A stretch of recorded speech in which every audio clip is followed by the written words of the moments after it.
Hello, everyone, and welcome to episode 249 of the High Sensitivity Podcast, and thank you for listening. If it's your first time here, we talk about video game and movie news as we watched or played over the week.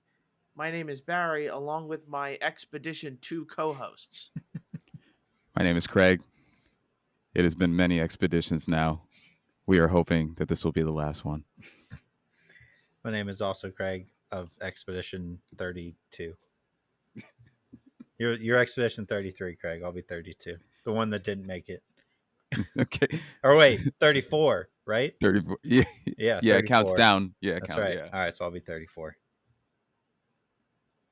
Barry's And there's Expedition me. 30. 31. 31, sorry. Ooh, okay. All in the 30s. We're all 30, flirty, and thriving. Kind of like Ooh. the news this week. There we go. Oh, that was good. Smooth. Was good. Very smooth. I do try. So, news this week. What a time it is to be alive. Yeah, right? It is filled with great, filled with bad, filled with everything in between. One thing I did want to mention before we get into games, we did have a comment from TJI7046 on the last YouTube video that asked us, how much do we think Nintendo makes in comparison to other consoles? So he's asking, how much we think Nintendo is making off their money when it comes to the Off the news. console itself? Yeah. Nothing. Now, we usually know, they are sold at a loss or at an even. I think if anything, maybe they sell it and they get like a $10 profit. But as far as I know, like the Xbox and the PlayStation, when they both released, they were released at losses. So how you get people into your system is you buy it and then you make your money off the games and the accessories and the webcams and the subscription, things like that. Like, that's how you get your money back. When it comes to Nintendo, if anything, I think they maybe break even or they're maybe making a little tiny bit of money. Yeah, I almost want to, just to create some conversation, do a hot take and say, like, they make $27 off of the console per console. If it's anything, it's not much. It never has been, honestly. History of video games, they don't make anything really. Yeah, consoles don't make the money. It's everything else that does. Yep. Now, let's get into the news then. I guess we have to kind of start off with the most precedent news of all of our gaming woes here. Xbox has now joined in on the pricing increase. Yep. This holiday season, they will see their games shoot up to $80, much like Nintendo's Mario Kart has. We have also seen an increase to all of the Xbox accessories and consoles. For example, the Xbox 2 terabyte Series X has now risen, I believe, from $600 to $730. Pretty much the price of a PS5 Pro. And now many analysts are saying that Sony will eventually follow, which makes me look like a genius buying my PS5 Pro. If that actually happens, it doesn't. There's no way it doesn't happen. It feels like it shouldn't be. Yeah. So like 800 for a PS5 Pro. Yeah, that's what I'm worried about. So just so everybody has an example here, we do have the Series S 1 terabyte system that was $350, is now up to $430. The Series X, which was $500, is now up to $600. And that's where the 2 terabyte Galaxy Black is up $730 from its original $600. But that's not all. We got increases to the Elite controller. The full package is now $200 instead of $180. Some of the Xbox, let's see here, Xbox wireless headset only gets a little jump, but it's primarily the consoles that got the biggest price hike. And it's a sad day if you're a gamer. All woes to our new Xbox gamers that now have to pay this type of money. Yeah, it's almost like you have to seriously consider, like, we buy all the consoles, right? But it's almost at that point where you have to honestly ask yourself, do I just buy one next console generation? Mm-hmm. Like, can you justify inevitably when the next series, the next Xbox and PS6 comes out, spending $900 a piece on a Right. console. Right. I do think in the end this also increases the length of this console generation. Yeah. So many people did have an issue with the shortages during COVID of getting these consoles. I do expect with this that we are going to see like a longer PS5 and an Xbox unless a lot of these price things get solved. Now, I don't want to bring like it's hard not to bring politics into this because at Mhm. this point it's woven into really our everyday lives. But a part of me does wonder whether or not we are going to see the reason we're getting these price hikes, and usually billion-dollar companies know the future before us the public get to know it. But maybe it's got something to do with President Trump saying that he's going to eliminate the tax on the middle class. So instead of like keeping prices the same and making sure that normal people could maybe afford it with the extra money, that's pretty much now been, sliced out, really. So Right. I don't know. There's a lot of speculation about why we're doing this. A lot of it is believed to have to do with the tariffs, but just in general, it's pricing out the regular gamer. I know, Mhm. like, come next console generation, it's one of those things where maybe you get like a PlayStation and a Switch, but like your Xbox, because Xbox is all about this is an Xbox and this is an Xbox. Yeah. Yeah. It's probably you got to upgrade your PC, even though graphics cards are also very hard to get a hold of now. But Mhm. as with anything anybody has ever wanted, it is now hard to get it. That is Yes. pretty much the current state of everything around here. Barry, you essentially explained, at least while this type of thing is going on, my strategy for the next wave of generations is utilize Xbox on PC, probably. Yep. But it's no, you guys aren't stranger to knowing that I'm a Sony guy. I would get the PlayStation and probably just maintain a Switch, like throughout. But you have to start making these decisions, and it's happening. It's happening rapidly than the average gamer would want. Yeah. So quite a Yeah. crazy time that we live in. I think Microsoft is the one that'll suffer the most, and I think they know that. Like you said, because they're pushing so hard as just get Game Pass. It's almost like they don't even care if you buy the console anymore anyway. So as much as I love buying Microsoft and like that's my first go-to, I'm in the same boat where I would probably just buy the next PlayStation and just do PC Game Pass and call it a day. How much time until the next Game Pass price increase? Oh, it's coming. Oh yeah, Because it's that's a good $19.99 point. right now, right? For Ultimate, isn't it 20? For Ultimate, I think it's 20 for Ultimate. And how much is PS Plus? Like the top one, isn't it like 20? It's more. Yeah, it's very similar. 27, $27.99. Yeah, hold on. I would not I'm be looking it up surprised as if well. Microsoft jumped it to 30 a month, because they're having a killer year on Game Pass so far. Like they're just dropping hit after hit after hit. The smart move would be to jump it up now when the value is perceivably there, because you have Blueprints and Expedition 33 and Doom coming and Tony Hawk and Gears and all this other stuff. So it's kind of crazy how difficult this is to find. That's how they I'm make pretty it. sure I was it's just 20. thinking that. I think it's I keep getting the yearly price, which they say you can get 12 months of the premium for 160. So I think 160 divided by 12. My math I skills think are not great. it's $17.99 a month for the premium. I think. Yeah, premium plus or whatever. Yeah. If you divide out the year version, it's $13.33 a month. But everyone knows you buy it in a year, you usually get bundled down. Yeah. PlayStation Plus, $17.99. I guess. Yeah, that's what it's saying. So a little 20 bit versus $17.99. Yeah, 20 versus $17.99, but Game Pass is clearly the better value. Oh, right more day one releases. So like PlayStation Plus Premium doesn't even really do that. What do we get? Stray. Yeah, that's like the only one I can think of. Tachia. Yeah. But based off it, I wouldn't be surprised if we see Marathon on that. Yeah. They said it's. Yep. But we'll have to see. Let's just get into more news here. GTA 6, which everyone needed to know about. And in an odd way, they delayed it, but then also gave us the release date. Right.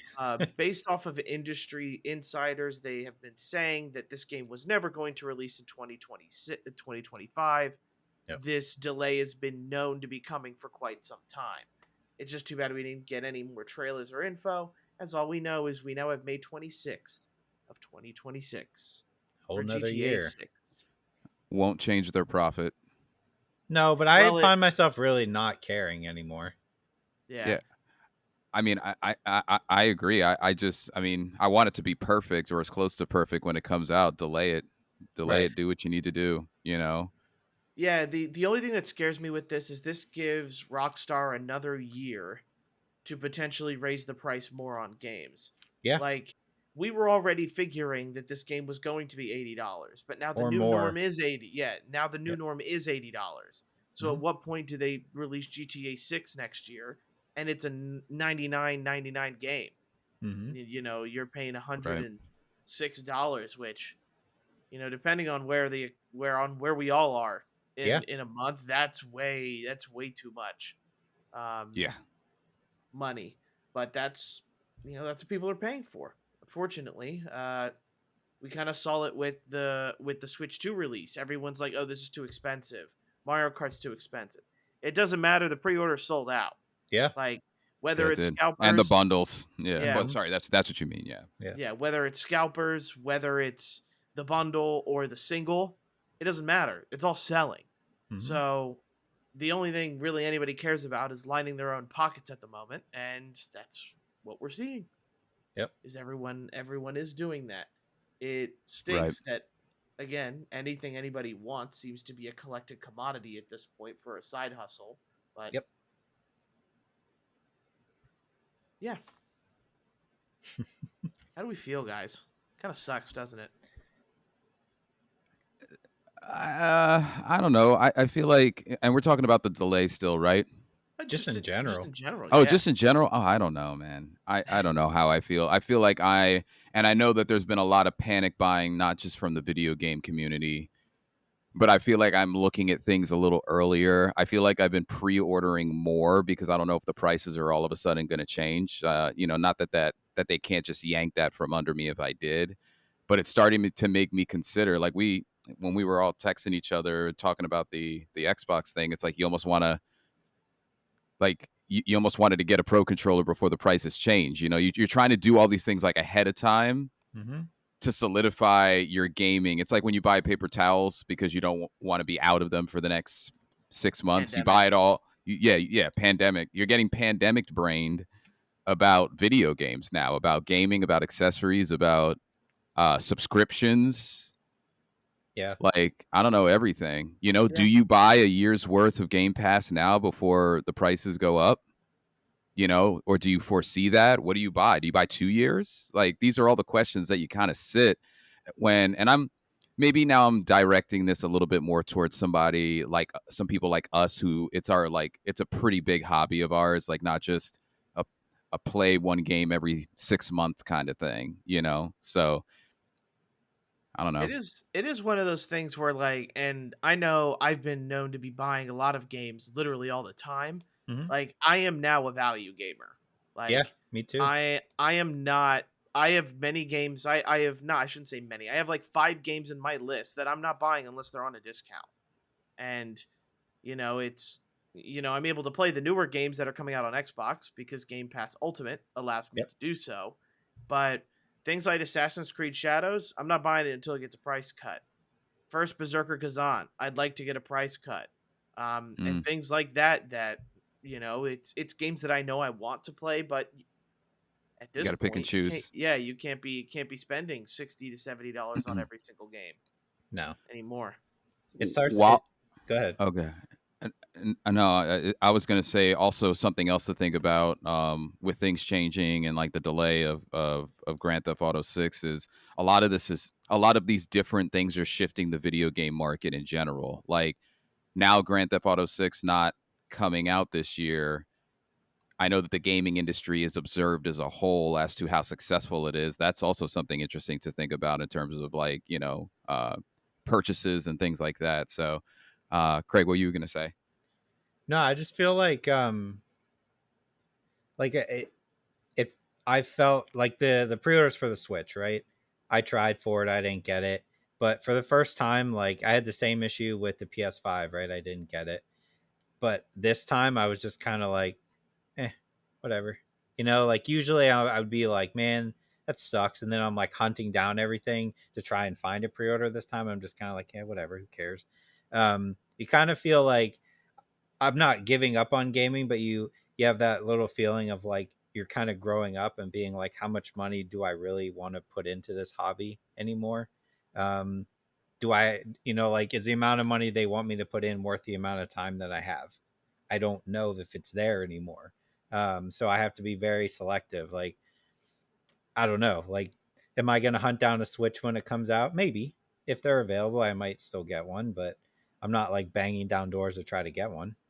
I'm definitely not like if my Xbox were to break, I'm not paying that price for another Series X. Are you kidding me? No way. I'll stick to my gaming PC. Absolutely not. That's insane. Right.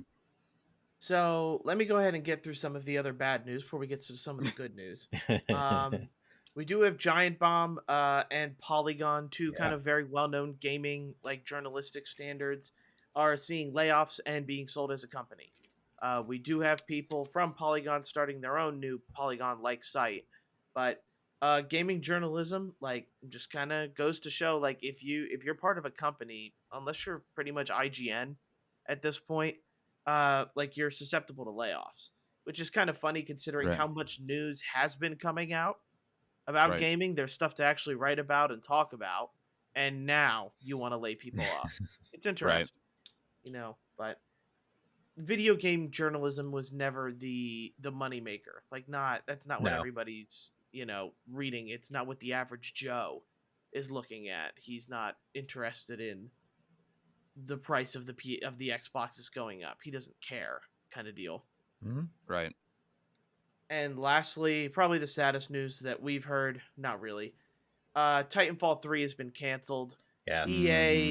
EA has announced that there are layoffs going on at the Respawn division, who makes Apex Legends, the Jedi series, and also known for Titanfall 1 and 2. Pretty much the whole thing was there was a very big Titanfall project being worked on that has now been canceled, and people are being moved around for whatever that means. It's apparently they are refocusing themselves and reorganizing the Jedi series teams and the Apex Legends teams. Again, anything anybody could want. A new Titanfall game, which would have been fun and awesome, can't have it. Not allowed. Right. Doesn't make the money. It's not a live service game. Right. And it would have probably come out as a $40 game too, also. Yeah. Now, let's get on to some good news before I hand it off to the others here. Sea of Stars DLC, free DLC, coming May 20th. If you finish that, be prepared for the next little bit here. Borderlands 4 gameplay was shown off with some of the new hunters, and the release date's been moved up 2 weeks. Cool. Half-Life 3 is playable from end to end. People are expecting it to be announced sometime this summer, probably at Jeff Keighley's Summer Game Fest. We will have to see. I'm not a believer until I see it. Yeah. And lastly, on my end, and then we can kind of just do an open discussion on what we talked about, we have Oblivion Remaster was being shadow dropped. Craig was correct, and apparently it's fantastic. Yeah. We have Expedition 33 being an insane hit, one of the highest reviewed games that we've seen. Blueprints is also an insane hit on PC. And we see a Gears of War remaster coming to Xbox and PS5. Yep. Just the first game, though. Not the collection that we were hoping for. I'll take it, though. Right. Yeah. But overall, So like I know the Sea of Stars is kind of a minor one. Hmm. Borderlands 4, what did you guys think? I was impressed with Yeah. a Looks lot cool. of it is finally feels like it's coming into modern day. My friends and I wanted to play through 1, 2, and 3. It is very hard to get through 1 and 2. Yep. Those games are rough and have shown their age, but it really is nice to see the game looks good, the characters look fun, and now it's just a matter of hopefully the story and stuff like that were good. I had a lot of fun playing 3 with Craig. Yep. Um, so it's just a matter of I'm interested to see what 4 brings out. Yeah, it looked extremely fun. And like you said, Barry, real modernized in the visuals, but still maintaining what makes Borderlands visually. So, and the quirkiness as well. So I'm I'm more excited than I was before that gameplay showing. Yeah. And then like when it comes to it, it's kind of funny how the kind of the 3 biggest hits of the year so far, and 4 really, whether it's Elder Scrolls Oblivion Remaster, Expedition 33, Blueprint, and Split Fiction, all being the most highly rated games on Metacritic, and also not costing 70 to 80 bucks. Thank you. That's what I was hoping this Yep. open discussion would turn to. Look at all these darlings, these passion projects Yep. that are igniting the passion of the gaming world. Like it's just, I don't know. And one last thing to talk about with GTA being bumped. I think that changes what our end of the year list would be because I think potentially we were all saving a top 5 slot for probably GTA 6. But I'm very interested to see when award season comes around where some of those games land because they do not have to compete with that monstrosity, giant popularity Mm-hmm. that would be surrounding that game. Yeah. Hopefully more people will play Mafia because that's Yeah. coming out this year. Old country, yep. Yeah, so I mean that makes me excited that that has room to breathe a little bit. But yeah, I literally had that written down as like my only gaming news was just the double A games just kicking triple A's ass right now, which is Yeah, super important because everything is getting more expensive for these other companies to come out and be like, "Nah, we're going to put out good games for less." We need more of that, and also people need to support those right. 100%. And if I may add this here, I know we're going to talk about Claire. One of us will during Yeah. the game portion, but I'm calling that right now as a game of the year possible. Like, could nail it based on the hype. And I retracted my original intent. Retracted. What am I at a trial?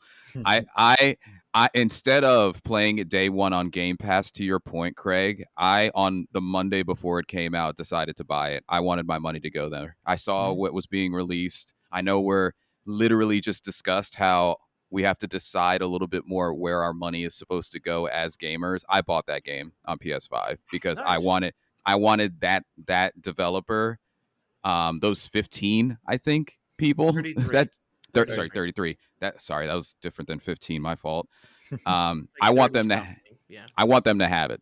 I want them to have my money. So, I think that's something that we should also try to maintain as gamers. Is I'm not saying every game, but when you see a darling like that, that's has that passion behind it, is not just out there to make a buck. Just that's where I think we should also be channeling our money to support the cause. So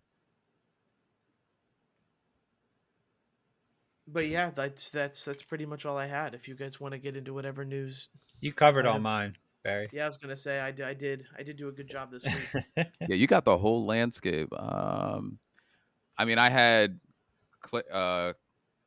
Expedition 33 featuring, reaching 50,000 players concurrently on Steam, which is kind of hard to do if you're a single player RPG. Those are usually, for the multiplayer games. Yeah, we talked about Gears. I think I'm all covered as well in terms of gaming news. You did a great job going across the landscape there, Barry.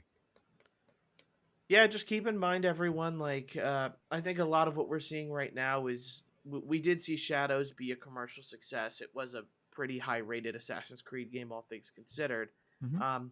But the future of games could be in these smaller teams for lesser prices, and especially with prices continuing to go up, everybody's going to start looking for those kind of diamonds in the rough or games that look more interesting. And just as Craig mentioned, is that he did. You got to support them if you want this type of game. So much so that you mentioned it. You bought it for PS5. The physical edition of that game you can't buy right now. Right. So keep that in mind. People are willing to shell out and buy the game when it's as reviewed well as it is. Speaking of which, the games we played this week: Claire Obscure. Claire Obscure, and I dived back into Resident Evil 5 and Days Gone Remaster. Okay. Ooh, okay. I'm interested to see what you think of that one because I haven't played that yet. And I love that game too. Yeah, I haven't even touched Oblivion. I haven't touched Oblivion either. To be fair, I mean, Expedition 33 is the only thing I have, but I think I'm like 5 hours, maybe. Not very far. I did touch Oblivion. That sounded weird. I did touch Oblivion and Claire Obscure. I dropped everything to do that. I'm 3 levels away from beating Kazan. I'm 1 chapter away from beating South of Midnight. As soon as Claire dropped, nothing else existed. Yeah. Nothing else existed. Yeah, so just overall, we'll do some of the minor games before we get into the bigger ones. I'll talk about mine as they are one's a remaster, one's just an older game. After watching the Netflix series of Devil May Cry, I just wanted to play that game again. And I had never played. I had bought it, but I never played the PS5 special edition, where you get to play as Virgil and you get the 120 frames, the blah blah blah. Mm-hmm. Man, those games are still fun. Still wish I had it in Bayonetta form. But even when you know something that's like, even when you know what that game is, Devil May Cry is just fun. Game that doesn't take itself too seriously. You have fun just whipping around the battlefield, doing endless combos, and trying to get told you got a triple S. So that's pretty much all anybody looks for. And to be fair, that game on PS5 runs fantastically. I don't have any issues with it, and helps with a PS5 Pro as well. So consider that for what you will. Days Gone Remaster for me. I can officially say I made it farther in the remaster than I have in the base game. And that's saying something. Maybe it's just because I'm not like burned out on all the games that are usually coming out during the year. But this was the one time I finally like got through some of the game, and I'm like, okay, I'm starting to see the appeal of this. Looks really good. Again, it is a $10 remaster, and if you guys remember too, that game was eventually put on PlayStation Plus. Yep. So as long as you had that, you could just upgrade it for $10. I don't even know where my physical version of that game is for Days Gone, but my PlayStation said I had it, so I didn't ask questions. There you go. But just overall, I don't understand why this game got so much hate, and maybe it got so much hate because of the time it released in, when we had all of the other Last of Us and Uncharted games. Now that we're kind of fully separated a long way from any Uncharted game or any Last of Us game, or even Ghost of Tsushima in a way, you can kind of start to feel like, okay, this is a kind of a fresh open world, and in a way, it kind of feels like Sony's trying to take advantage of the Last of Us HBO show. Like, they've already released 300 versions of the Last of Us Part 2 remastered and the Last of Us remastered as well. So how do you get like another game that's set out in Seattle type area or Washington area and has zombies? State's gone. Yep. It's kind of a weird coincidence with it, but maybe it's all on purpose. Maybe I just solved Sony's marketing scheme there. Maybe. Look, if you have the game for $10, I'd say it's well worth it. For me, it's like playing a new game because I barely got into the original. Right. Yeah, same. I think I played it for like an hour. I'm super excited because I'm part of the fan base that loved that game and didn't understand why it got what it got. I beat it. it was great for me for start to finish. The mechanics are interesting, upgrading the bike, and now that you're pointing out similarities in the Sony aspect, Deacon St. John's kind of a Joel in a way without a kid that is following him, but it's a good game. I'm glad they kind of slapped some better visuals on there, and they added a couple of modes, so it's a fun one.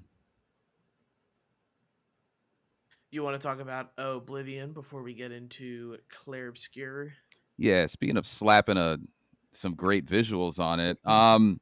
So let me preface this by saying that I'm a lucky one because I never played Oblivion. I, like a lot of people, started at Skyrim, and kind of like my Persona fandom, start at a certain one and you kind of go back. Was a great opportunity for me to do that. Um, it's retained the charm that I've known about it from talking to more diehard Oblivion people, that friends that I have, and there is a little bit of a jankiness to it. You are going to find your horse doing a moonwalk occasionally, or I don't know if you guys heard about the classic. There's a bug in one of the earlier missions that spawns a bunch of, I almost want to say goblins, where you're supposed to essentially take these two sons down to their farm to rid them of the pests that have overtaken their farm. There's only supposed to be about like 5 to 6 goblins. There's been a bug where like 30 of them spawn. And this particular mission gives you a pretty good weapon early on if the sons don't die, and it's impossible to keep them alive with that bug. So you're still going to run into stuff like that, but draw distance is amazing, especially for the bones that they were working with. You had your, I don't want to call it an Elden Ring moment because Oblivion did it first, but I'll also call it your Breath of the Wild moment. Any moment where you finish a prologue and you see the wide open world ahead of you and you know what's possible. That moment, it's cool. You do the sewer thing, you leave the sewers, and then you kind of just look and you're like, holy cow, you know? But it's your classic Elder Scrolls game, You don't have to do the main mission immediately. You can spend 100 hours doing every other side content. I know there's some quality of life changes, but I don't have them all memorized and since I'm new to the game, I didn't experience it first. But it's fun. It's fun. I don't know how far I'm going to get into it because of all the stuff going on right now with video games and what is out and what is coming out, because May is also a pretty big month. But I recommend everybody give it a shot. It's on Game Pass. Why not? If you have it, play it. It's definitely a fun time. So I'm enjoying it. Are we all ready? Sure. To sail on the boats of expeditions. Craig, just because I know you are the kind of the earliest one into it. Sure. So how do you feel about it? I think we need to cool our jets on Game of the Year talk a little bit. I'm not saying it couldn't be, but like, it's a great game, but I think it has some issues, right? The compass is terrible, right? Like the telling you where to go is not great. I'm having a blast though playing it. That being said, I think the intro is one of the better intros I've seen in a video game in a long time. Like that whole intro is phenomenal.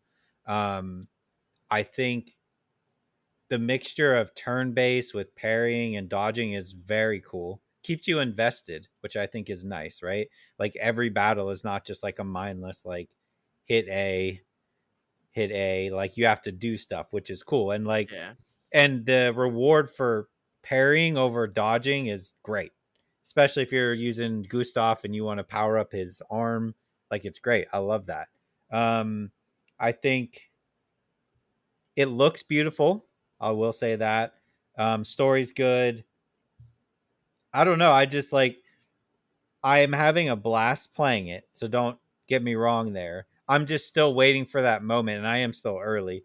I'm still waiting for that moment that's like Game of the Year for me. I just haven't seen it yet.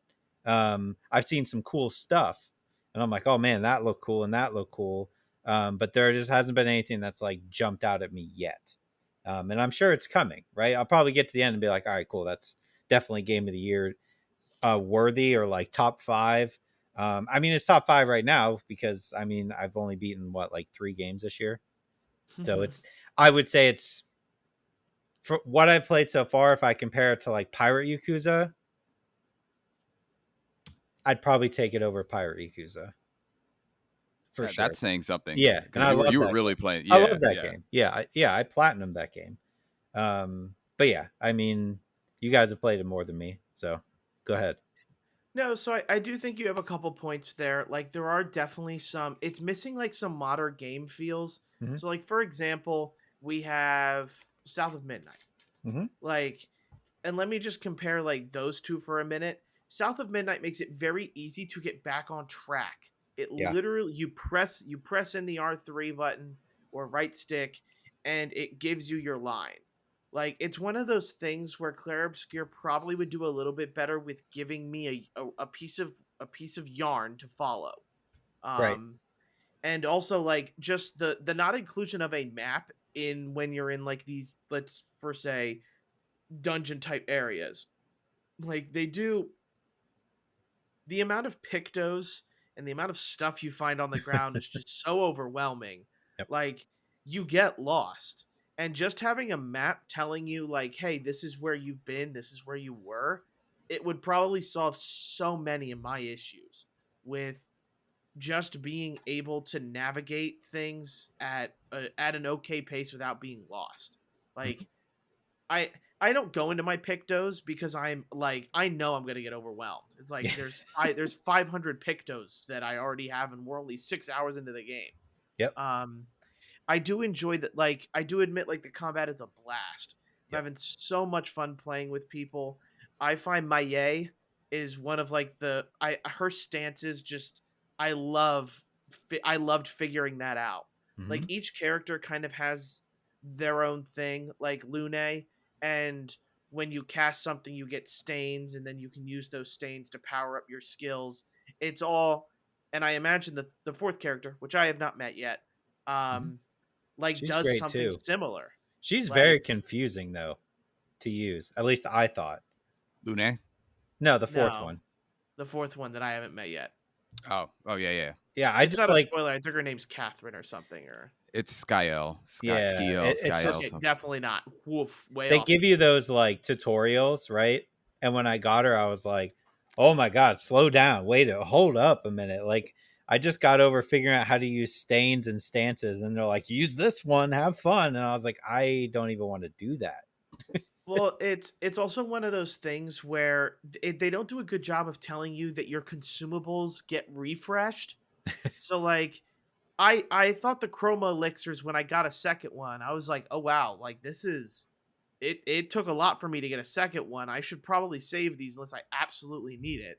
And then Mhm. my roommate, who is much farther into the game than I am, tells me that they're refillable. Like Right. you stop at a rest stop and you get them back. And in my head, I'm like, I've been playing this game wrong. I've been Right. playing on hard mode. Yep. Right. I haven't put any of the Lumia points into anyone Oh wow. yet. Okay. Oh yeah. I You haven't should do done that. any of that. Yeah, I you haven't should definitely upgraded do that. any of my weapons. I Oh haven't my done god. any of You are It's- playing on hard mode. like I am literally Why are you doing that to yourself? You're relying on dodging, parrying, like, and being perfect in every battle. Kind of, yeah, but it's just one of those things where like I just don't feel like it did a good job of No, it didn't. explaining this to you. Yep. And it's like, I'm going to continue to play on hard mode until I like get all 4 characters, and then I'll just probably unload everything on all 4 of them instead of just having a little bit. But the fun in customizing the character to play how I want to play it, like there definitely is like some way that they want you to play certain characters, but just overall, I'm just I'm having fun with the gameplay. There are some minute things that make the game feel dated that they could just add in an update and then they'd be solved. So I'm trying not to judge it too harshly. Yeah. But as the person who's furthest into the game, Craig, now here's the floor. Yep. It's your Defend it. game of the year. I'm just gonna say, just wait. Yeah. Just wait. I'm about 30 hours into the game, and they're still introducing new things and keeping the game fresh. One thing that we haven't talked about yet, which is the primary reason, is I'm invested in every single one of these characters. I think that the voice actors have killed it. Every single character has their reason for being on the expedition. You have people like Gustav, who literally has less than a year to live, so he's trying to stop the Paintress so that he can live and that the town and everybody else can live in Lumiere. You have Maya, who's 18, and everybody's asking her before they go on this expedition, why don't you just live a little bit? Like, you're not close to 33 or 30 for that matter. She has her own reasons for being on there. One of the things that this does immediately, they spend this entire time giving you this world and showing you the gloom nature of the people back home. Then there's the brief sense of hope as they set out on their expedition and get on their ship, and then they smack dab throw you right into chaos. And they show the grim reality of what's to face these characters going forward. And even though they're well prepared, because when I fight as any of them, I feel like that person's well prepared, you know? I like the nuance of not knowing as much. We praise certain games for not telling us a lot and for not featuring a map, and for and this one does in the overworld, just not in the game. And it allows the character to rely much more on surprises, looking, natural RPG instincts of just looking around. And it lets you explore the world a little bit more instead of jetting to the exit.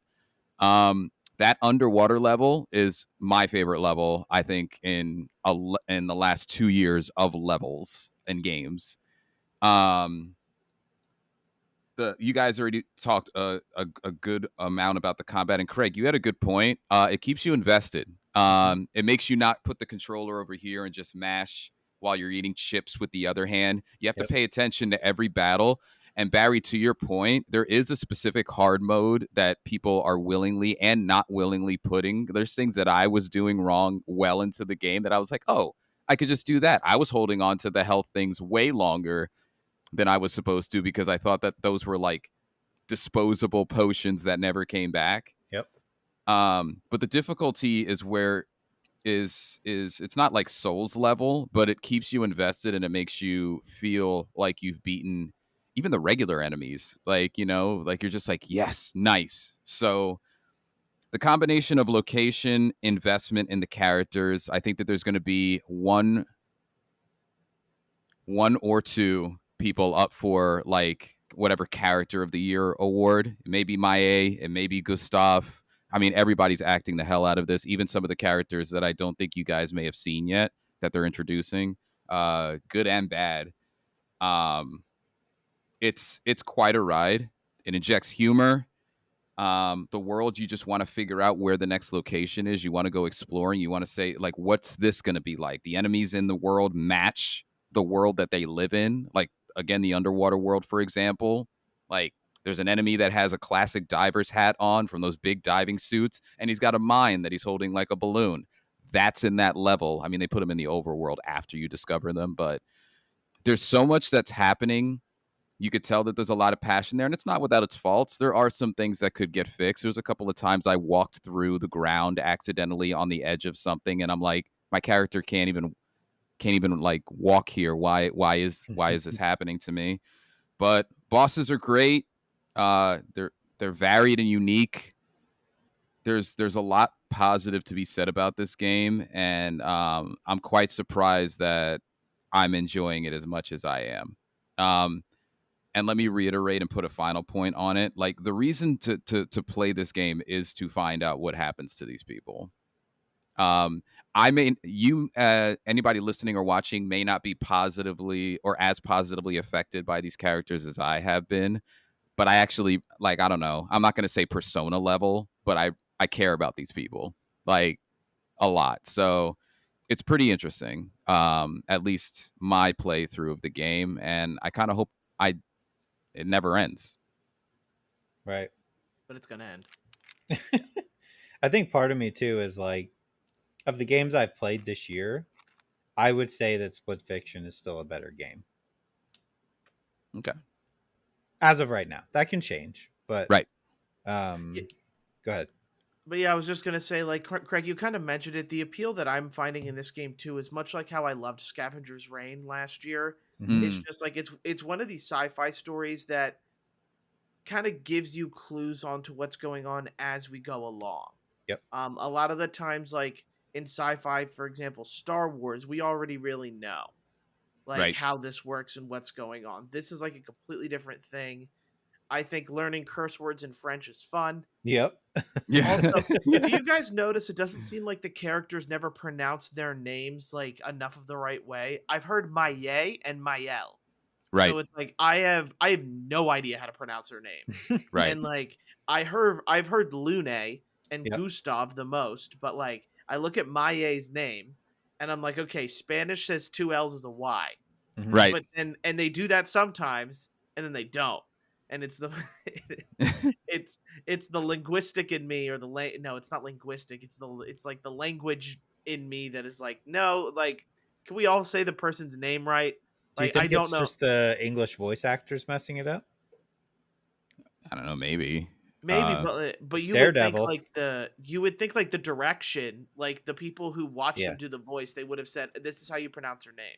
right. And maybe in certain way, maybe in French it's different, where depending on how you talk about the person or what word follows before or after, you say the double L or you say the L is a Y. I don't know. I don't know French. My uncle might know. I might have to get an expert on this topic. That's fair. Yeah, I it's didn't, fair. I didn't really think that deep on it, but you're right. Now that I think about it, I have heard it both ways. Yeah. But you're right, Barry. They help you kind of like learn about the world a little bit more. You find those old expedition tapes, which I think are cool because Mhm. every single expedition failed for a specific reason. And you find them in different areas of the world. And you're like, oh, this one got this far. What happened to this one? You know? So Yeah. it's a, if anything, hats off to them for finding out a cool concept that Yes. really hasn't been, or at least story concept that hasn't been created. And they are utilizing a lot of things that we've seen in other games. So you can tell these people are fans of specific mechanics. You know, it does have a Souls like feel to it. And the toughness of it with the parrying and blocking being included into an RPG game like real time like that. Hmm. But then there's other bits and pieces. Like my wife was walking by when I was doing a battle, and she literally said to me, she was like, "Did they call up Atlas and ask them to about their menus?" Because she thought that the menu screen had a very Atlas feel to it, even though it didn't have the bright colors like Persona did. It kind of still had that. So like you can look and see bits and pieces in different things. So Yeah. Yeah, going back to the camp too is very Atlas. yeah, yeah. Very Atlas and talking to people. Raising relationships and Yeah. building relationships with your I hate friends. that so much. Just let me play the game. Right.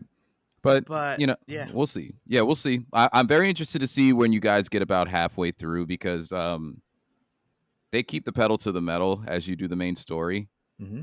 And I don't know. I'm very interested to I have a holy shit moment already for the year Okay. from this too already. I That's what think I maybe keep two. hearing too. I keep hearing people say that, like, oh man, there's some parts in there that are phenomenal. I'm like, okay, cool. Where?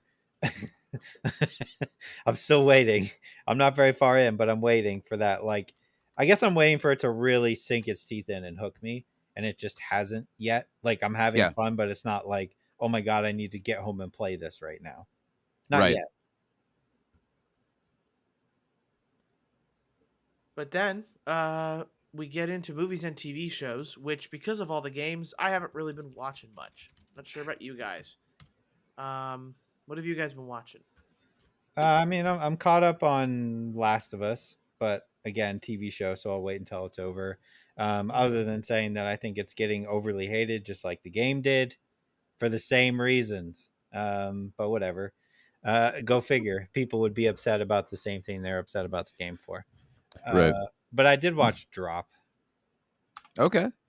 I'm interested in your take on that. Mm-hmm. Also, yes, that is a funny thing, Craig, because we're all waiting for it, and I can't wait till we can fully talk about it. But like Yep. when I couldn't wait to go to the internet the next day after a specific episode. Yep.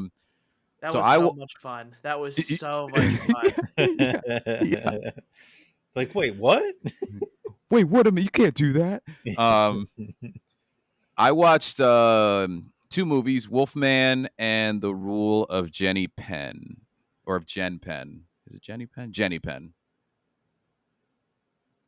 Take it There we away. go. All right, I'll just go through Drop real quick, and then I'll give it to you, Craig. Drop is, I think it's actually pretty highly rated. I was trying to look it up there. Very entertaining movie. I would not call it a horror movie. It is a thriller. Very basic concept. A woman goes on a date, blind date, and when she's there, somebody is airdropping her. It starts with just like gifts of like, I can see you, like that kind of stuff, just kind of messing with her.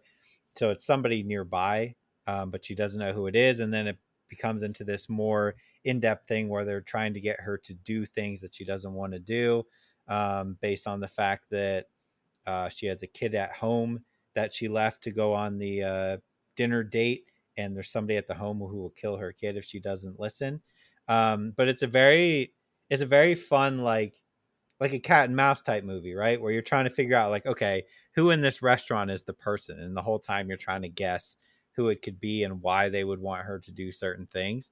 I thought it was pretty good. It's entertaining. It's not very long, like hour and a half. Kind of gets to the point, which is what you want with this type of movie, like get in, get out. And it has some fairly cool moments. I think the ending's a little but overall, I would say it's worth the watch for sure. It's at an 84 on Rotten Tomatoes, so it's got a high rating. That's good. Yeah. I was interested in that. I thought that was a cool concept. You know what it reminded me of?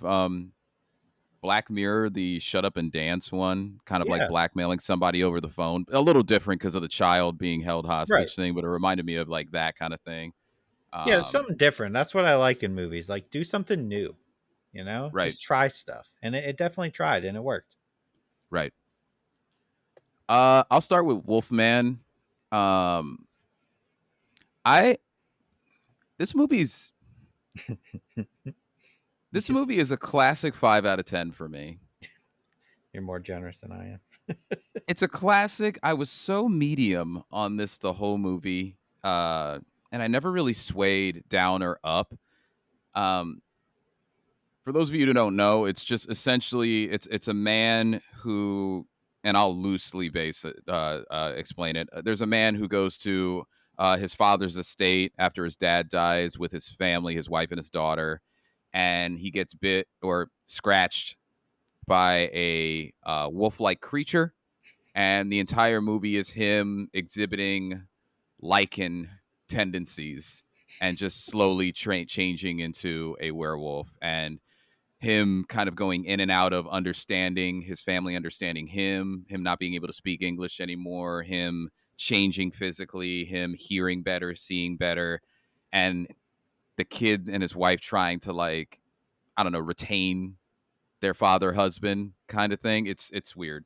So where I will give the nod to it is I think the concept is cool. I don't think that we get enough in werewolf movies, the taxing nature of turning into one. We usually get quick snippets. Some movies people just morph without any pain at all. Like, like there's different takes on werewolves. This one is like, yeah, he got bit, and you were like the doctor sitting next to him if he was at the hospital. You saw like every symptom. You saw every issue. You saw him trying, teeth falling out, all types of things happening as he was growing new teeth for wolf-like teeth. That's where I think I want to give this movie the nod, and that's kind of where it stops. The characters, the daughter was really likable, but the wife and the husband weren't. There was instances of him being a kind of a angry father in the beginning. And the movie tried to explain that was something that he got from his father and his lineage, and he just comes from a angry male background. But I don't know. It's just I wasn't invested enough in the characters, and that can often save a movie for somebody like myself. So it was all right. The other complaint that I have about it is, I don't know, it wasn't my favorite werewolf. Yep.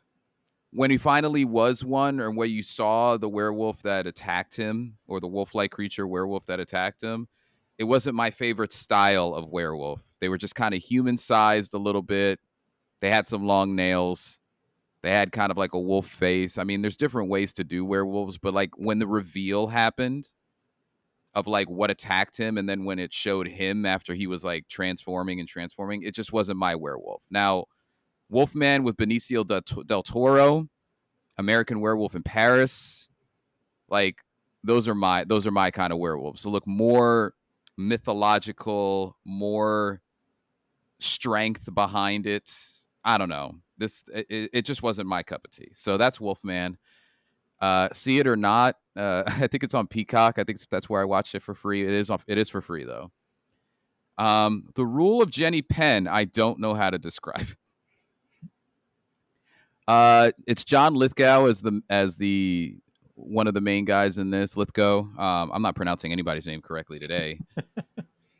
The concept I like a lot. Long story short, there's a I forget the actor's name, but he plays the main character, like the main protagonist. He's a judge. He has a stroke during a sentencing. They take him to a elderly facility so that they can assess how long it will take for him to get out. I think the hospitals are all full or something, so they move him to a facility that has the medical background or what, I don't know. But long story short, he's terrorized by another person at the old folks' home. The reason why I like the concept is normally when you see the mistreatment of elderly people, like it's if you've seen like news articles or things in the past, because it has happened and it's terrible. It normally falls on somebody in the staff. It falls on the family. It falls on something like that. This concept has a man who is post-stroke, cannot explain himself well, being terrorized, and all the old people in that old folks home being terrorized by a man who's just like a more fit or less affected by his age gentleman.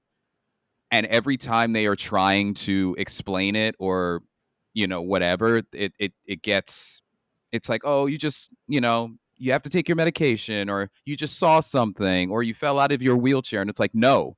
So like the whole movie, you're watching this and you're like, can somebody just see him like pushing this person in their wheelchair and then like throwing them out of this? So I haven't seen a concept like that before. And as we talked, do something new.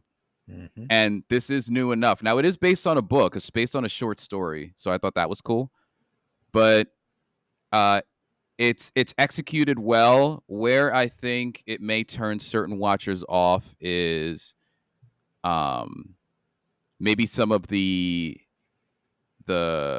physical aspect of the terrorizing that happens. Kind of like queasy is what? It's kind of queasy.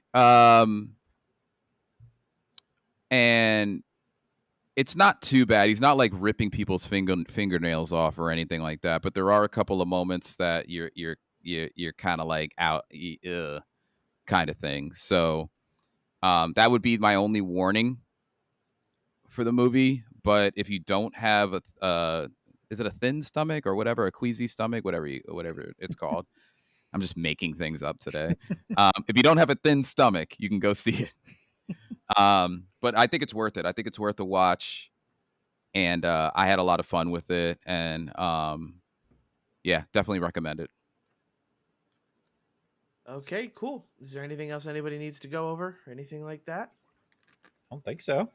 Cool, perfect. Well, we want to thank everybody for listening. We always appreciate the support you guys give us every week. If you are on your podcast listening platform of choice, please make sure to leave a review, a star rating, a like rating, a thumbs up, thumbs down, however you want to review the podcast when you listen to it. We appreciate the support. If you're on YouTube, please make sure to like and subscribe, and I will probably also read out other comments if you feel the need to comment on it, just so that we have a conversation, because that's what this is all about. When it comes to our upload schedule, it's going to kind of be like this for a little while. It's going to be sporadic. We're going to kind of see who can make it and who can't when it comes to recording. It was nice to get all three of us, but I just don't want to promise anything and say we're going to be here next week, because we might not. things are busy, and last time we even recorded when we wanted to. Power went out, and we had Yeah. a crazy windstorm, and I was without power for 3 or 4 days. So Yeah, just that was keep bad. that in mind. We'll post when we can, and we'll always be here for the conversation and try to upload at least one episode a month or two or however many we can, however busy we are. So again, we appreciate the support that you guys always give us, and we'll see you next time. Bye. See ya. Bye, guys.